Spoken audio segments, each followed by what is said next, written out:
A y'aw bisimila Maliba TV1 jabaranin kan ni y'aw ka kunnafoni sintelima o waati selen ye ka bɛn alamisa ma janvier kalo ale tile 8 san 2026. Kunnafoni daminɛ kɔni o siratigɛ fɛ lakanako kibaruya la min ye kɛlɛkɛcɛ kɔrɔ maa 341 olu de kɔni ye marifaw kɔni olu bila ka bɔ kulu marifatigiw ka ɲaw kɔni olu kɔnɔna na Tɔnbukutu marabolo o kɔnɔna na DDRI ale baara kofɔlen o senfɛ n'o ye ka kɛlɛcɛkɔrɔ kɔni olu fara ɲɔgɔn kan yaasa k'u sen don magoɲɛko ni sɔrɔko o yiriwali baaraw kɔni o kɔnɔna na ni kɔni bɛna kɛ sababu ye yaasa ka cɛ bɛɛ ni ɲɔgɔn kan fɔ ni kolosuma o sinsin malidenw kɔni olu ni ɲɔgɔn cɛ seereyaw kɔni olu ka fɔ la a baara kofɔlen kɔni kɛra kunungo araba janvier kalo tile 7 san 2026 Tɔnbukutu marabolo o kɔnɔna na a kɛra mara ɲɛma maa caman kɔni olu ɲɛna ani foroba cakɛla ɲɛma olu caman.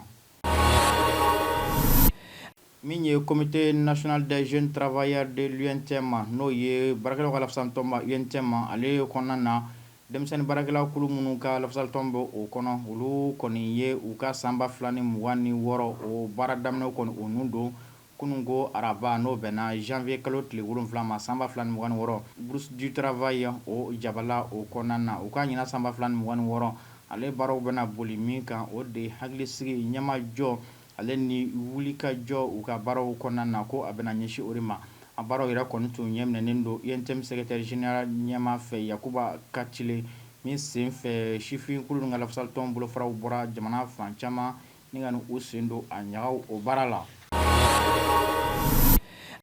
Kɔkan kibaruyaw la bɛnɛ jamana kan min ye kalatadenw olu welelen ka taa kalataso o kɔnɔna na janvier kalo tile 11 o nata n'o bɛ bɛn kari nata ma san 2026 yaasa ka t'u sen don wasaden kalata ni nagakɔrɔ kalata olu baara la n'o ye maire kalata ye ni kɔni kalata kofɔlen kɔni bɛna kɛ a waati kofɔlen ni a don kofɔlen na i n'a fɔ a tun dɔgɔdara kalo kelen ɲɔgɔnna bɔɲɔko ka kɔn a waati kɔni o yɛrɛ ɲɛ ni jamana yɛrɛ kɔni ale porokotora fanga dafiri waliya o kɔni o baaraw la wa ko min ye janvier kalo tile 9 n'o bɛ bɛn juma ma san 2026 o bɛ dan sigi cɛbɔ minnu